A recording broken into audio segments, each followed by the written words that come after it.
All right. All me. All right. We got this, right? One more. One more. If you can hang with me for an hour, I can hang with you for an hour. How's that sound? All right. Let's do it. We're just hanging on. We're going to talk about concussions today.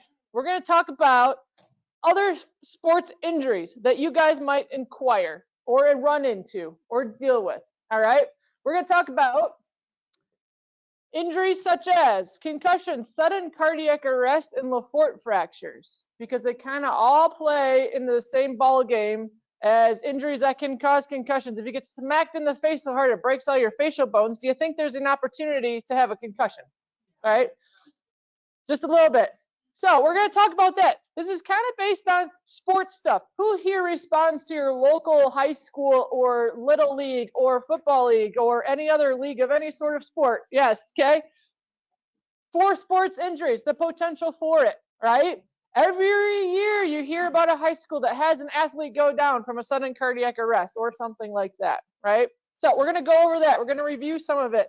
We're going to talk about concussions, what they are, the stuff that they can cause, why we got to be aware of it, why we should be trying to catch it more than we do on the ambulance. And then we're going to talk about some shocking numbers again and the conclusion. And then we'll get you out of here after an awesome few days here. Sound good? And then I get to go drive up to Washington to fly home tomorrow. So, all right, let's talk about concussions. What are they? All right, they're more than just getting your bell rung. It used to be a thing back in the day. If you got your bell rung playing sports, you were like some top-notch dog, right? That was good for you. Well, we're finding out it's not. It causes a lot of further injuries, all right? So let's talk about what a concussion is. A concussion is a brain injury caused by a blow to the head that basically makes your brain slosh around inside your skull and weigh on the sides of your skull. That is what a concussion is. It moves around, it gets bruising because it hits the bone, it hits your skull. This can result in a temporary disruption of normal brain function, all right? Now, a person does not have to lose consciousness to have a concussion. That is also something that they're starting to prove more and more. You can get a concussion and not lose consciousness. You can get a concussion, pretend you're not feeling the symptoms as an athlete, go back out there and play and get hurt worse again.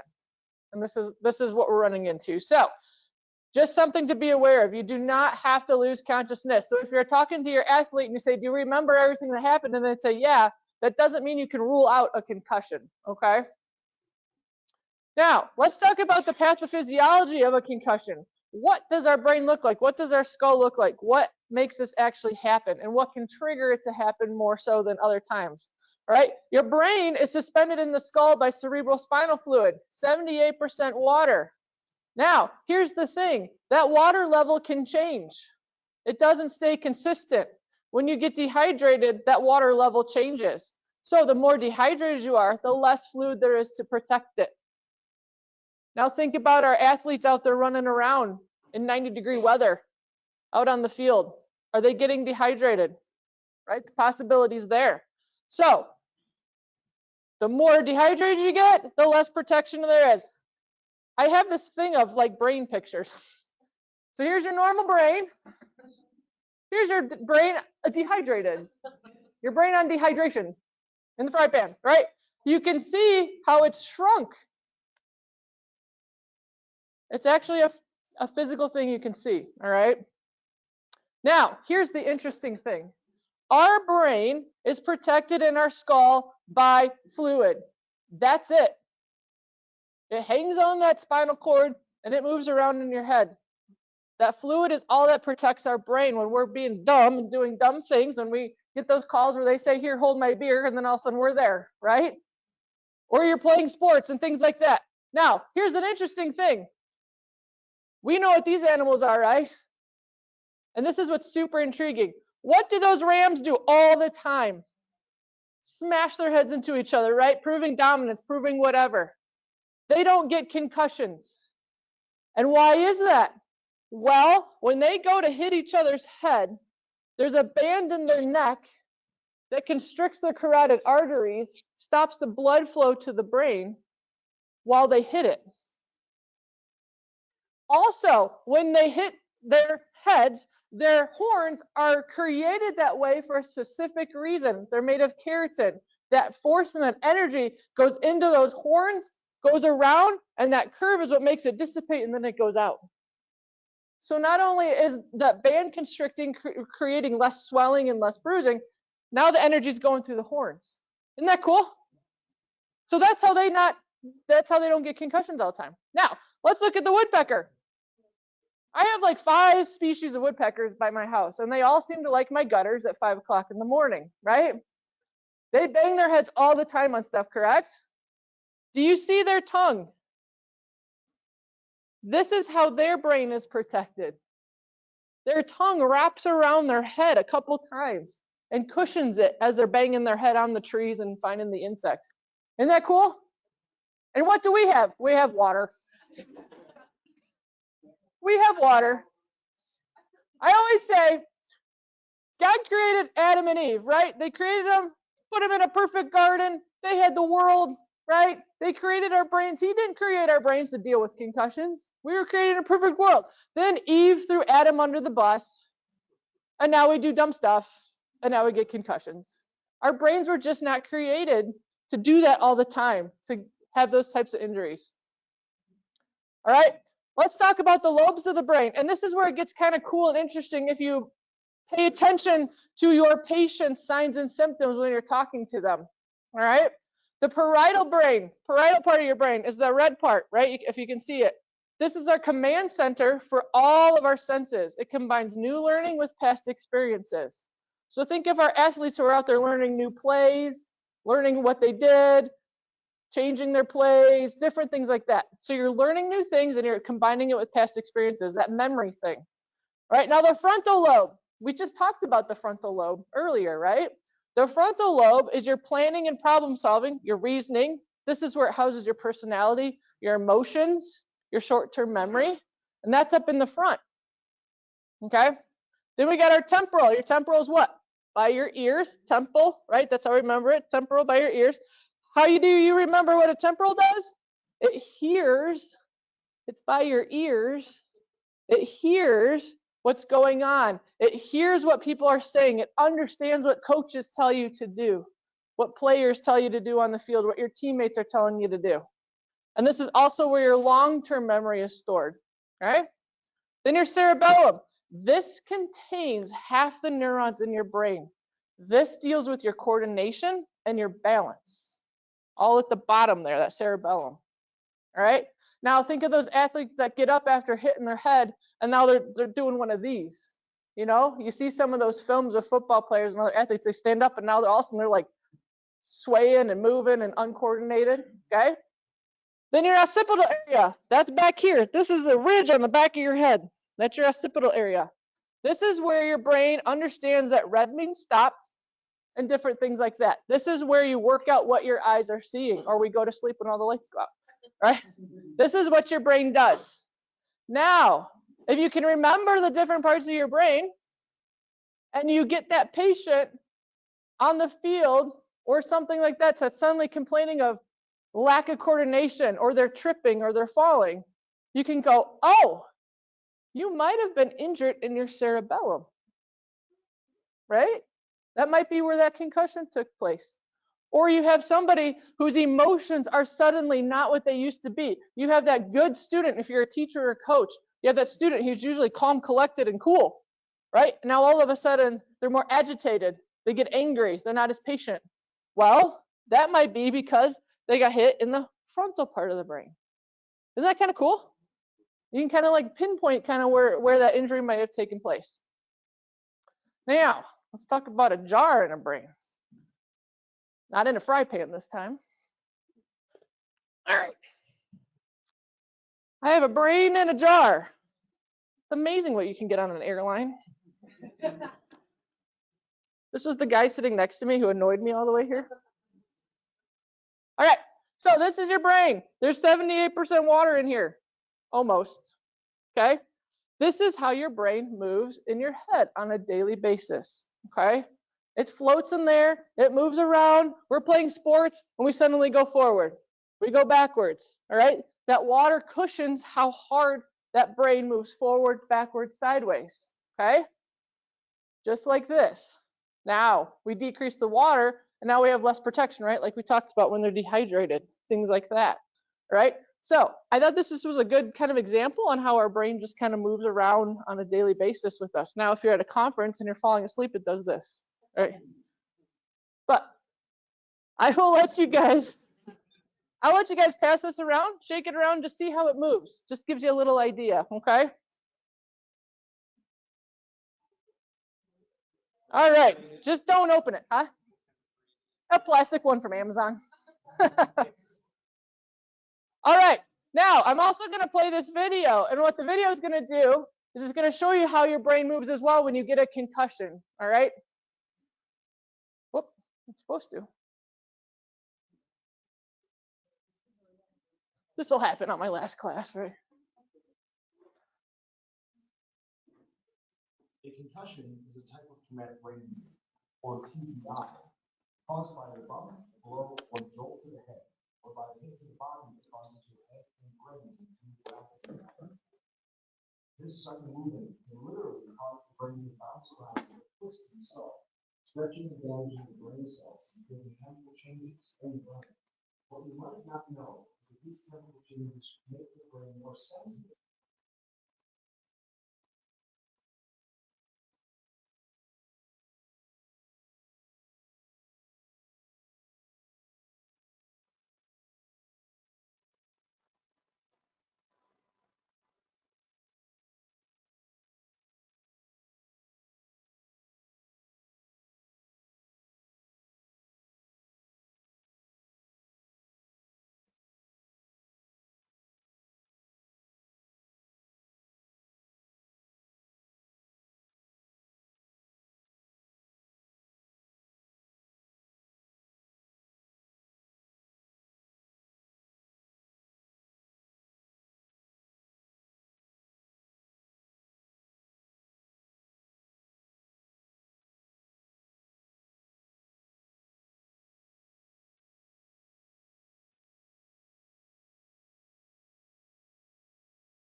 Well, now we know. How's your test vector? Can you hear me now?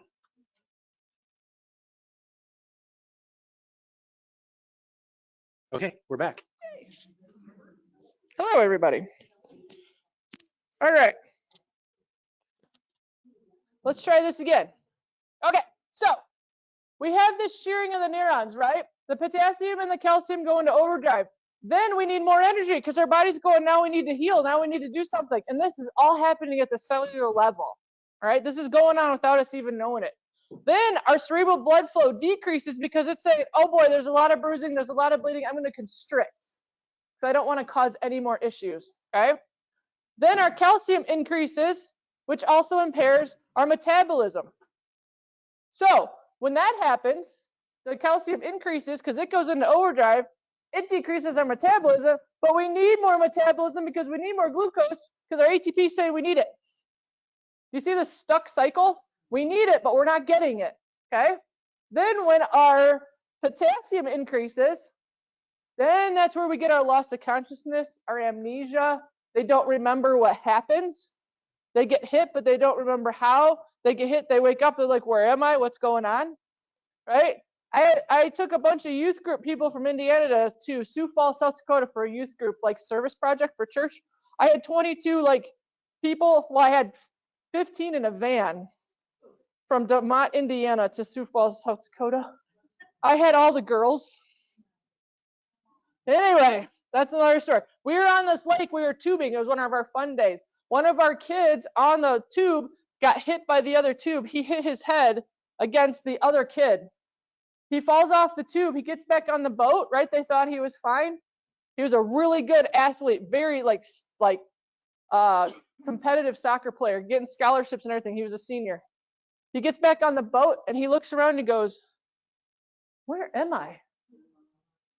What are we doing? Right? He hit his head that hard. He was out of soccer the rest of the season.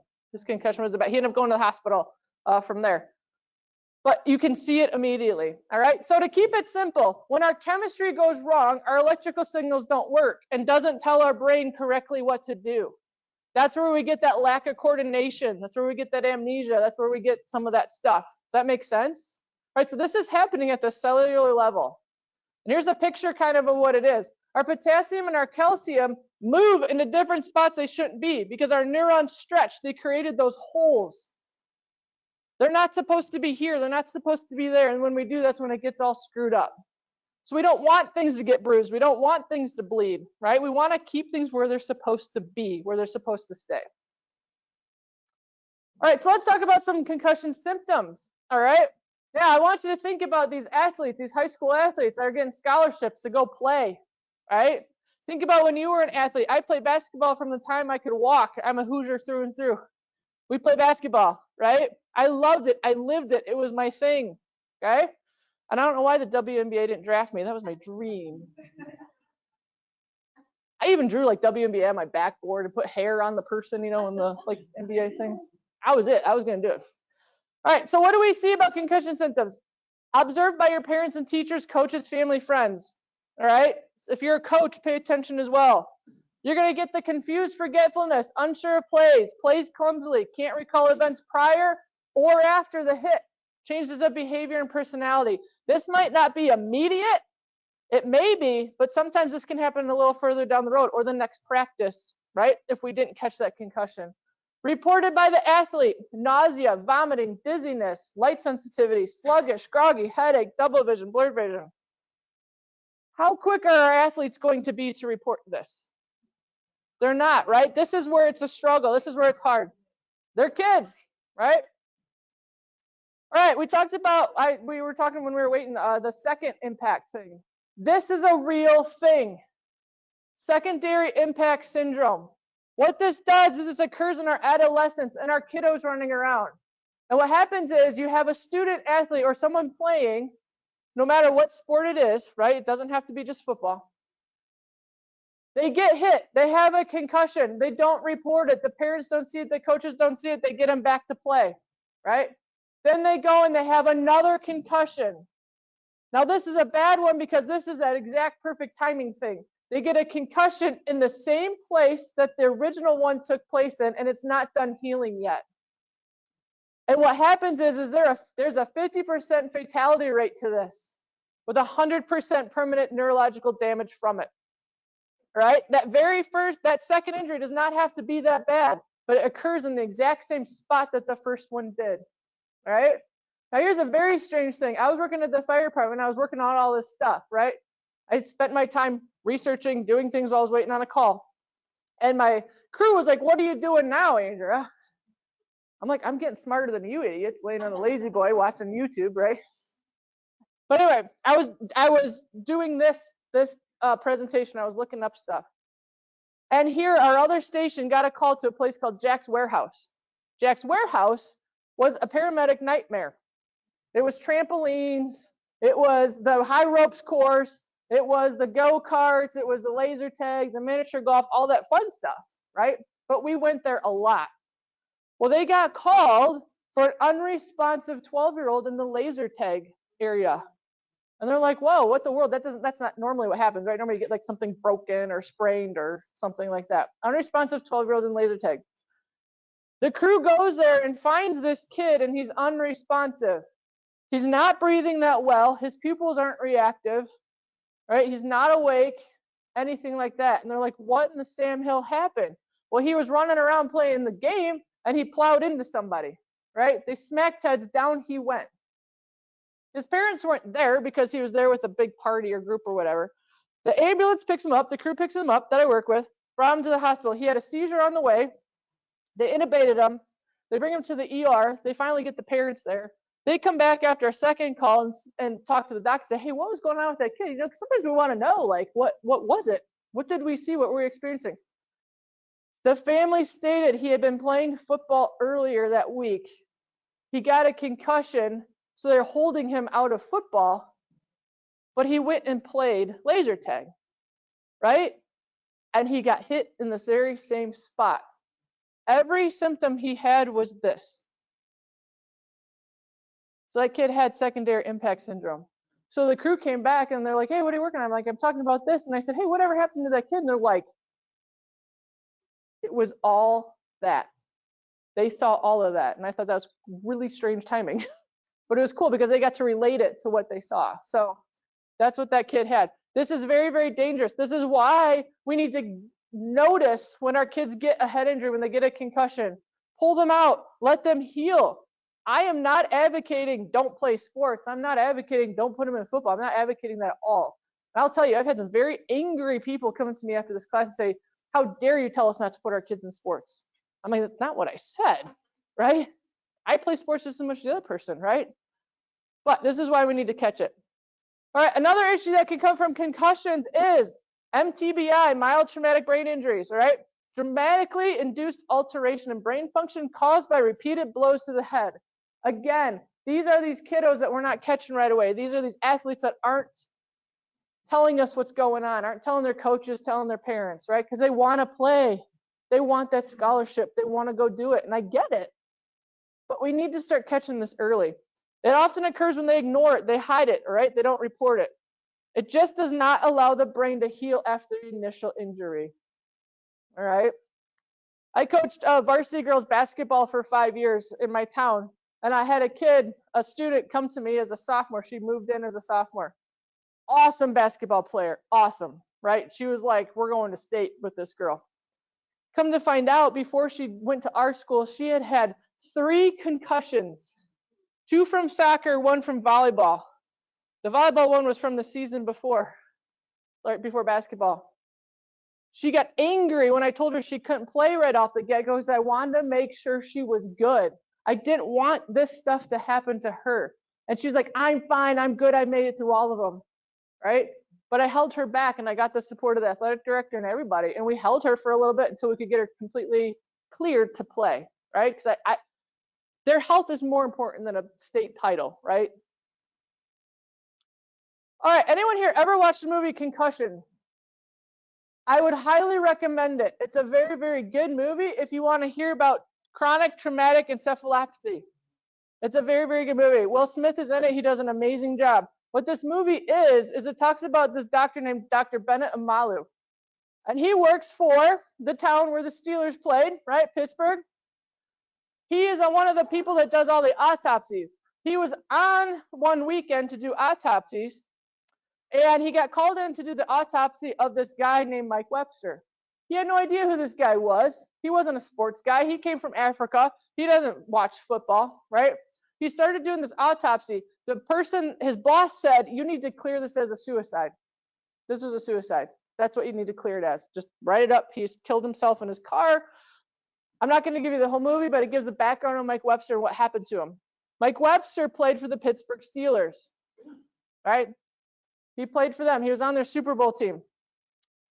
Dr. Benamalu started digging into this, and when he looked into his brain and he saw the damage that was in this guy's brain and what it looked like, he said there is something going on here that's not normal. His age, his medical history should not indicate that this is what his brain looks like. And he poured all his own money into the research. And what he found in Mike Webster's brain was an increased tau protein, which is commonly found in Alzheimer's patients. But he also discovered that this builds up as a result of repeated hits to the head. So now you're getting people who've had repeated hits to the head who are now getting diagnosed as Parkinson's, as Alzheimer's.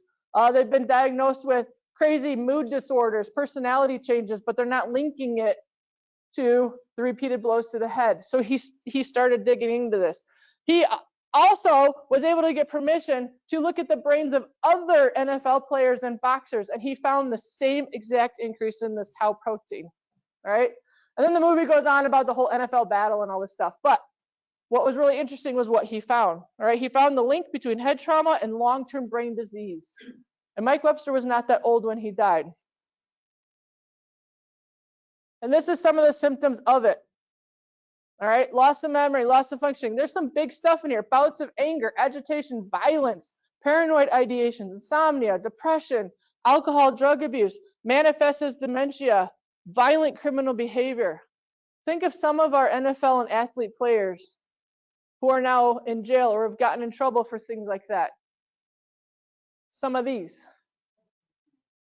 110 out of 111 brains of those who played in the NFL donated their brains to this. Out of 111, 110 of them all had that increased tau protein. You can recognize some of the names on there, right? Now, here's a very, very interesting, intriguing thing. There are things that line up strangely in my life. And my husband works for a farming company out in Illinois, right? Out in Illinois, there's a guy that lives there named Ted Peterson.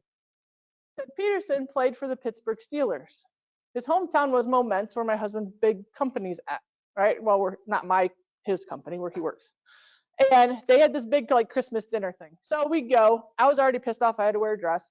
We're going to this thing, and I hate big things. I am a homebody country girl. Like, I wore one dress in my life. It was to my wedding, high heels once. Then I had to go in this dress. So we're going there, and I'm already mad. We walk in, and he goes, "Hey, I want you to meet somebody." I'm like, "Okay." Well, here comes this guy. He's like this tall, right? He goes to shake my hand, and his hand's like this big. And I said, "Hi." I said, "I'm Andrew." And he goes, "I'm Ted Peterson." And he's wearing a Super Bowl ring. I go, "Oh, hi. I've heard of you. Just never met you." Right? Super nice guy. He works for them. He does a lot of their like PR stuff and community outreach and things like that, and donates a ton of money to the community and whatnot. But so my husband wanted me to meet him. He ends up sitting next to me at dinner, him and his wife. And we're talking. He goes, "Hey, your husband told me that you do this thing on brain injuries and football players." And I said, "Yeah." And he goes, "What have you found?" So I kind of gave him a rundown of this and stuff. And he goes, "Mike Webster was my friend. I played with him." He goes, "None of us understood how he went from the guy we knew on the playing field, the guy we knew when we retired, to the guy he ended up being." He goes, "And now we're learning more." I said, "Yeah." I said, "It's pretty interesting." And then he looks at me and he goes, "Will I be that way?" I'm like, I'm in a dress, and I gotta go to this, and now I'm talking to you. Like, I'm not a doctor, but it shows that generally it occurs after about 10 years. Like, it'll start peaking after 10 years of all this damage getting done. So I said, "I think you're okay. I think you've been out of it long enough. I think you'll be all right." Right? But it was very interesting to get put in that situation, to meet this guy who knew this guy, right? I mean, that doesn't happen very often. All right, let's do one more visual.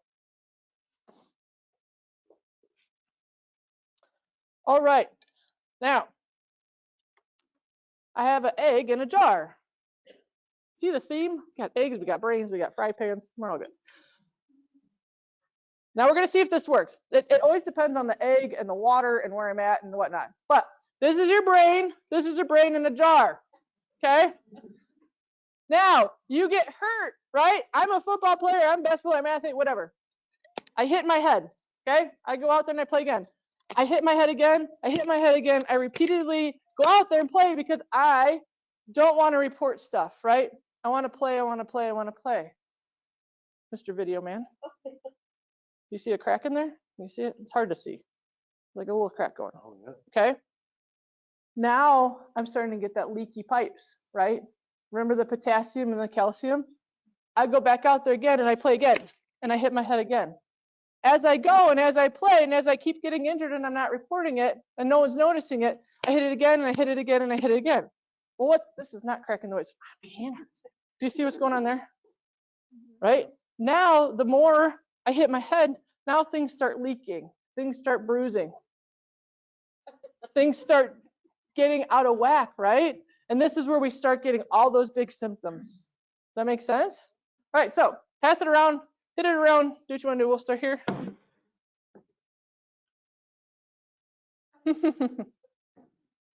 I did this in Colorado in November, and with the altitude and the elevation and all of that stuff, and then the egg, it was a mess. I was hitting it so hard, I finally got it to crack like once. I get done with the conference, and I have the biggest bruise. My entire palm was a bruise from trying to get that to crack. But shake it around, do what you gotta do. You'll see the more you get hit, the more damage there is, right? We need to let our brains heal. We need to let these things get better so we don't increase the damage and the swelling. All right, so we've talked about concussions. Let's talk about how this pertains to crash test dummies and football. All right, what do they have in common? They have G-force. Anyone know what G-force is? Right? It's that pressure you feel against your body when you're landing in a plane, when you're on a roller coaster, things like that. Anyone here ever land at Midway Airport in Chicago? If you don't, you should. It's like the world's shortest runway, and there's a wall at the end. Yeah, planes have gone through the wall. So this is my home airport where I landed. I'm not flying out of there tomorrow, but when you land, it is a little like, and you're like going forward, right? And they have to stop in a hurry. I entertain myself, and then I lean forward, and then I try to sit back, and then I laugh because I can't. Like, it's the G-force. I know. I fly too much. I get bored. So G-force, it's the measure of the acceleration against the Earth's gravitational pull, and you feel that. When you're in a fighter jet or a roller coaster, most of us have probably done a roller coaster, not too many fighter jets, right? You feel 4.5 Gs. It's significant. You feel that when you're going down that hill, right? Kind of takes your breath away. Now, when a crash test dummy hits the window or the windshield at 25 miles an hour, that's 100 Gs. How many patients have you had in a car accident that hit their head in a windshield? Think about that. Think about that potential damage. All right, 100 Gs. Now, the University of North Carolina wanted to figure out how many Gs do football players actually get hit with, right? So what they did is they took these football helmets and they put sensors in them, and then they let their players play with them for the season. All right, so you can see all these little sensors in here. What they found out was where they got hit and the amount or the amount of G-force or whatever into it. The longer the arrow, the bigger the impact, right? The bigger the force. So they put those 12 sensors in there, let them go play. Now, what they found was average hits a football player takes in high school are 1,000. Total helmet hits are 104,000. That's a lot of helmet hits, right? In this study that they did with their football players, and then they let them go play other places and other teams. Top of the hits were an average of 29 Gs. Normal hits range between 50 to 100. What did that crash test dummy do going into the windshield? That was 100, right? So our players are going out there playing like they're crash test dummies, all right? And they're getting up and they keep going. Several were over 200 Gs. That's all fine and dandy if we can keep it safe, if we can diagnose it, if we can let their heads heal if they get hurt, right? So the expected hits to the top of the head, they thought were 5 to 6. It actually ended up being greater than 19. 6 of 13 concussions came from top of the head hits. The NFL stated that hits of 85 Gs or above only caused concussions. Guess what they found? Hits of around 60 cause more concussions than 85 and greater. So this is how a lot of our players are going out there and playing, and they just keep playing, right? Because somehow they can figure out the 85 Gs and the 60 Gs. Players with impacts of 60 Gs or lower tested worse post-impact than those with hits of 85 Gs. Now, for those of you that play football, coach football, all that, I just threw this in here for the different positions and who takes the most impact. All right, so I just threw that in there. And again, I'm not advocating pro football, not pro football, right? I like an NFL game just as much as anybody else, a good college game, a high school game, that sort of thing. The point is being able to recognize what our players are going through so we can have a higher alert on how to treat them and what to look for, okay? Now, how do we test for concussions? Well, we have this normal paper pencil thing, right? That some of us have maybe done. What it does is you give it to the athlete once they get hurt on this, once they look like they got injured on the field, right? They pull them out. They have them take this paper pencil questionnaire test, if they can read it, right? And answer these questions. Now it's real small writing, but there's things on here from a scale of 0 to 6. Do you have a headache? Is it 0, no, or 6, horrible? Pressure to the head, neck pain, blurred vision, balance problems, don't feel right, confusion, drowsiness, difficulty remembering stuff. How apt are we to answer that truthfully if we're a high school student, right? Kids lie to us all the time, right? They do. It's just their nature. This was not working very well. So people came up with a thing called the impact test. I don't know if any of you heard of that. Impact test is in a lot of high schools now. A lot of times you can get a grant for it and funding for it. Where I coach, we take our students and we have them take this test at the beginning of every year. Sometimes it's every couple of years, but we have all of them do it at the beginning of the year. They take this test, it's computer based, and it scores you on a many different things, 22 concussion symptoms. A lot of it is measuring your attention span, memory, problem solving, reaction time, things like that. All right, they take it, and that's their baseline score for the year.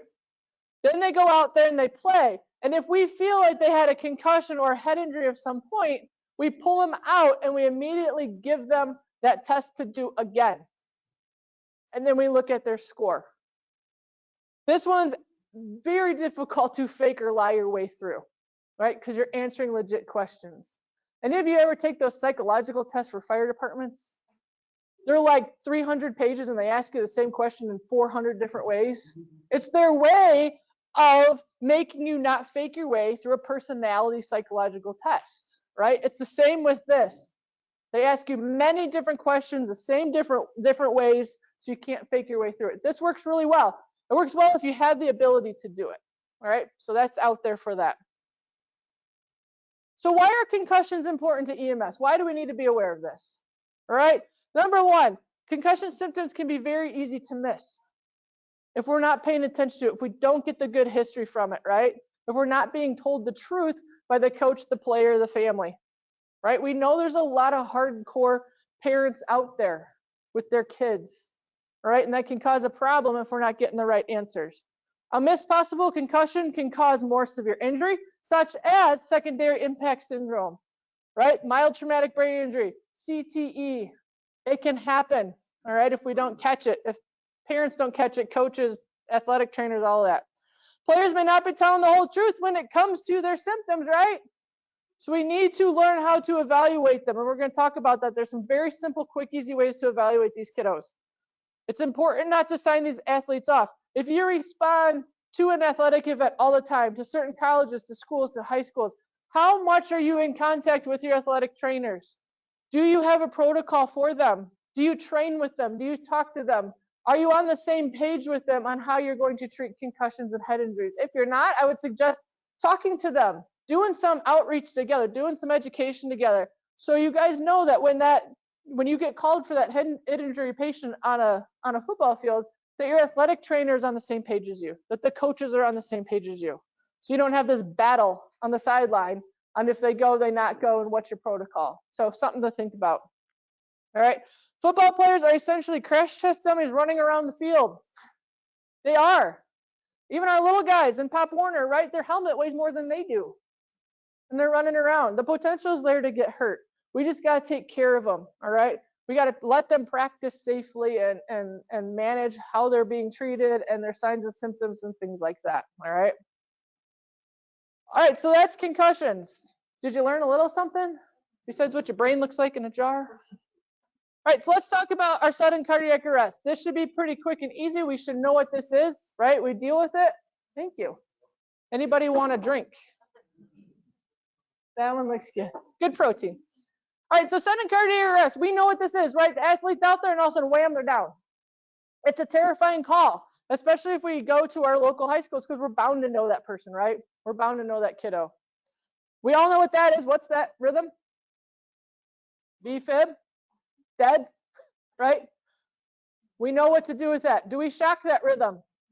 Yes, right? So we need to have those AEDs out there. What can cause sudden cardiac arrest? There's two different things, all right? The signs and symptoms of this right away is none. They're running around. They might be short of breath. They might have some heart palpitations, some syncopal possibilities, but generally our athletes are out there, they're doing their thing and down they go. And a lot of this is not reported. We just get the after effect of them being on the ground. All right. So one of the reasons that can cause this is called hypertrophic cardiomyopathy. Great big word on a Sunday at the end of the conference. Kind of like CTE. All right. This is an athlete who was born with an enlarged heart. It's the luck of the draw. It's what they got. It's a genetic thing. All right. It's thickened heart muscles that make it hard to pump. This often goes undiagnosed until an autopsy. And this is when you're going to find it. I wish we had the ability to get every athlete in for a full cardiac workup before they go play, because I think we can eliminate a lot of this by catching it before they get out there, giving them some other opportunities besides football or basketball to go play that's not going to be so taxing on the heart. All right. So here is a normal heart right here. I want you to look at the left ventricle. That's a good ventricle. That means we're getting a lot of blood pumped in and out, right? This is a heart that's thickened.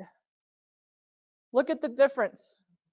Now I'm a basketball player, football player running around, and I'm putting out the same work that everybody else is doing. Do I have the cardiac output to survive that? Right? You can just see it. That muscle is thicker. There's not a lot of room in there. There's not a lot of blood in there to start pumping out the oxygen in the blood we need to support this athletic ability. All right. Signs and symptoms, very few. Sometimes, again, shortness of breath, arrhythmias may be seen on echoes, palpitations can be felt, heart murmurs can be heard by a doctor listening to it. That's usually how it gets caught, by a heart murmur. Okay. A good friend of mine, her mom died, and they did an autopsy because they weren't sure how she died. They found an enlarged heart. They didn't know she had it. The doctor advised all of her and her sisters to get tested for it. Guess what? Every single one of them had the same thing. They all had the enlarged heart. They didn't know it, but now they're being monitored and they know how to watch their activity and things like that. Another thing, you've heard it a few times today and yesterday, commotio cordis, all right? So I'm not going to spend too much time on it. This is just the perfect timing at the wrong moment, but the perfect moment. You can't repeat this. It's when you get a blow to the chest, right at that T-wave, when your heart is ready, is relaxing and ready to go again, okay? It's that perfect timing thing. It happens right here in your heart's pumping. Again, no signs and symptoms. This is a perfectly healthy person. They get hit in the chest, whether it be a baseball bat, a kick to the chest, a football helmet, like we've talked about yesterday, like Chris talked about, right? They go into sudden cardiac arrest. If you get this patient, take that uniform off as fast as you can. If you find a bruise to the chest like that, or you see some injuries, you can almost guarantee this is what caused them to go down, especially if you have a history and people witnessed it, right? AEDs, AEDs, AEDs. I can't stress it enough. If you are a long ways away from where you're responding to, get those AEDs out there. See if there's ones at the athletic field with the athletic trainers. Train your community. They're your first responders until you get there, right? Half of our job in EMS is community outreach and education. Get that information out there. Get those AEDs. I also coached varsity girls softball. Guess what? I had an AED every day in the dugout because our athletic trainer was out on a golf cart somewhere else, and we're way in the back, and the road's way over there, right? I wanted to make sure we had the AED there if we needed it. Thankfully, we've never had to use it, but knowing it was there was a good thing, right? All right, so we talked about concussions. We talked about sudden cardiac arrest. Let's talk about one more big thing that can cause concussions and other big injuries in our athletic players. Anyone here ever remember what LaFort fractures are? Hear about it in school at all, right? We read about it real quick, a little chapter, okay? It's a real thing. This is when we get fractures on our face and our skull, okay? There's 3 different types of them. Okay. They're fractures involving the midface region. There's 3 types. Dr. Lafort was the one that discovered it and labeled it. I think he looks a lot like it. In 1901, his name's Dr. Rene Lafort. All right, we're going to talk about Lafort 1, 2, and 3. Number 1, I am a visual learner, right? So I teach visually, as you can see. Number 1 is a 1 only sideways. Right across the bottom of the nose. Easy to remember, right? You get bruising in that maxilla area under the nose. You might get some nosebleed, something like that, but it is that straight line right there. Number 1. Number 2, what do you think 2 is going to be? 2 fractures, right? And they're going to be up and down. Just 2. Right down the side of the nose. Okay, so we got 2. 2/3 of a triangle. Right there, okay? It's going to cause that type of a fracture, like a pyramid. Then we get Lafort 3. I know it's late, but how many is that? 3. It is an upside down 3, a sideways 3, however you want to look at it. This goes across the entire region. It's called a craniofacial dislocation. You can actually take this face and you can move it if you want to entertain yourself.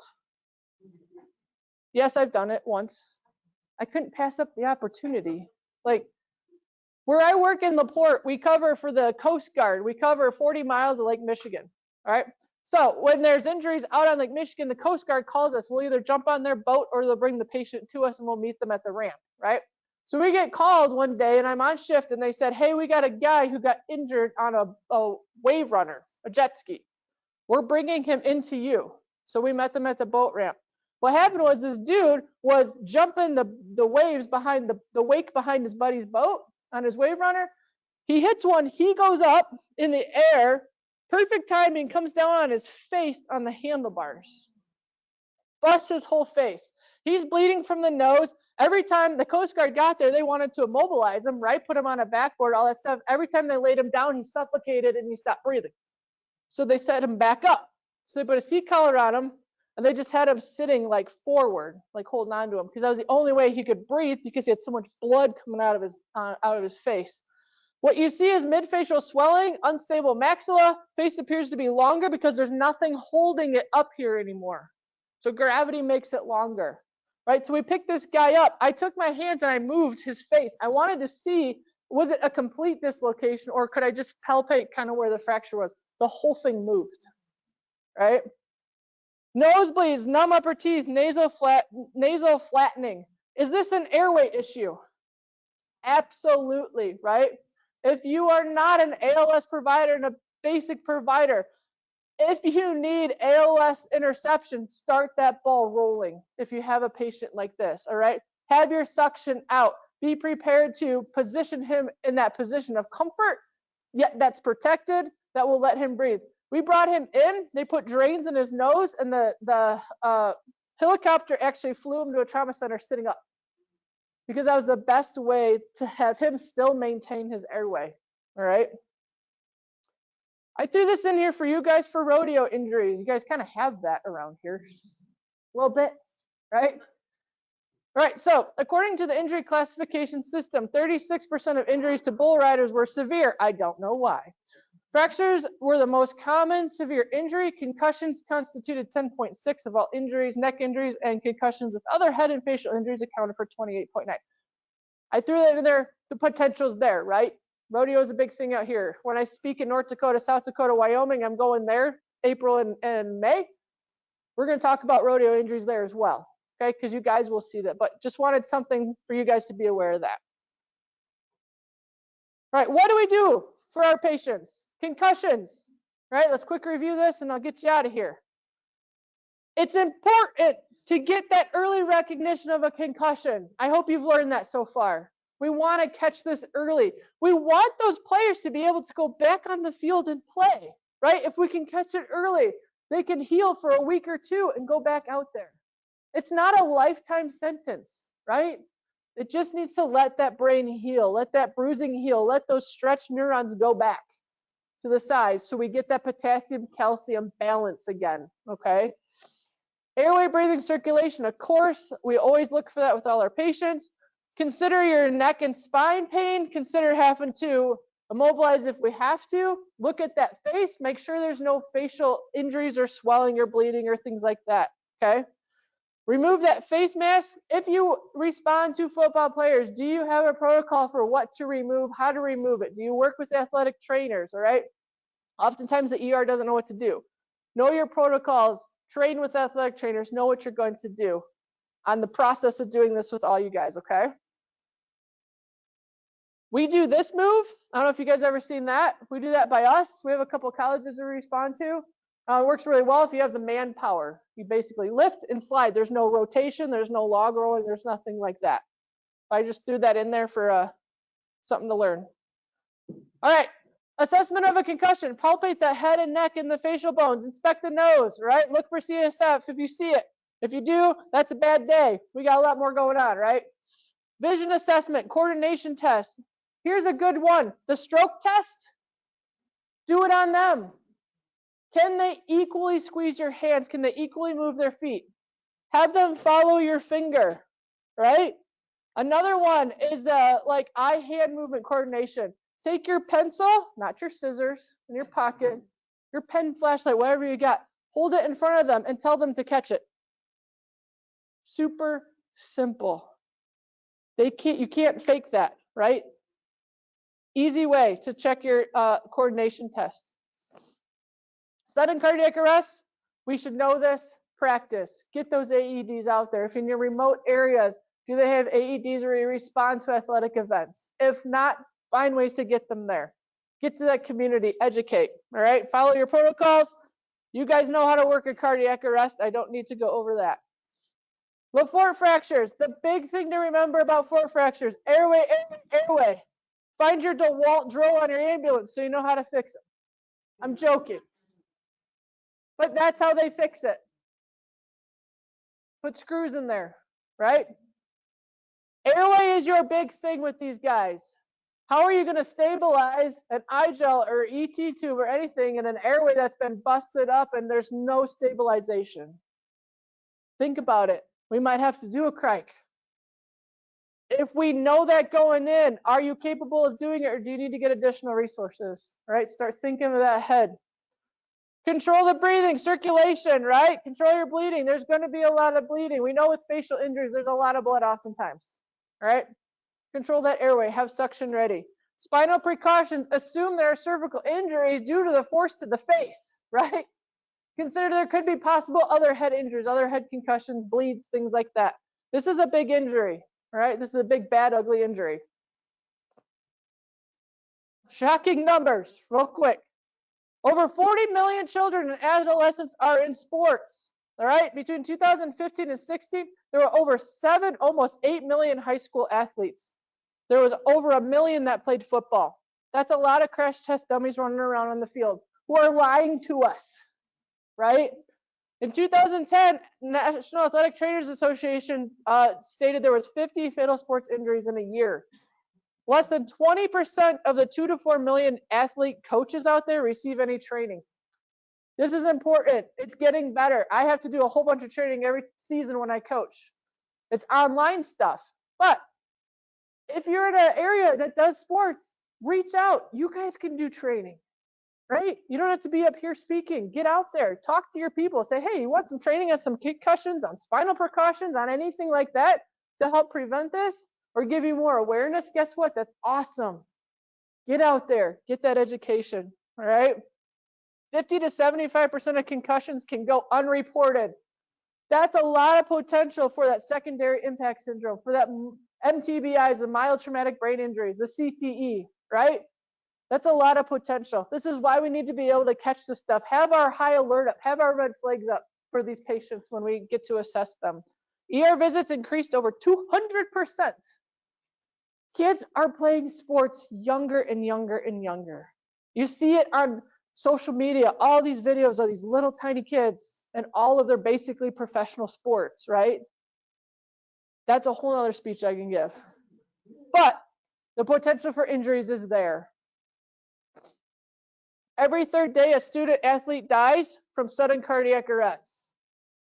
As of 2012, 85% of these deaths are due to cardiac emergencies. Right? Be willing to treat it. Be ready to treat it. Know your protocols. Here we go. We're almost done. Never underestimate a concussion. Never underestimate a mild head injury when you're responding to the athletic field. Never underestimate when your child suddenly there's a red flag, like they just tripped. They can't remember what I told them. They're a little more agitated than they used to be. Their grades are not as good as they used to be. All right, if that's your kid or you're a coach and you're starting to notice this, start thinking, have we had a possible concussion? All right, let's get it treated. Let them healing. Sudden cardiac arrest, we know that, right? Educate, educate, educate. I can't say that enough. You guys are the community's educators out there. Every time you go on a call, you have the ability to get into people's homes, get into schools, get into businesses. That's your foot in the door to get more people out there to know how to help you guys and how to be your first responders till you get there. All right? The big, the bad, the ugly with the airway and the LaForte fractures. Airway skills.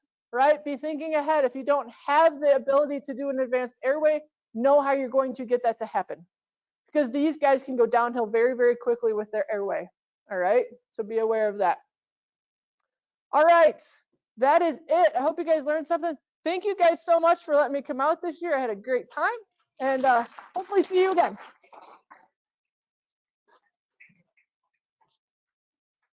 All right, before we go and before I turn off the online session, all of the sessions from yesterday and today that were offered virtual will all be available on our YouTube channel probably by tomorrow evening.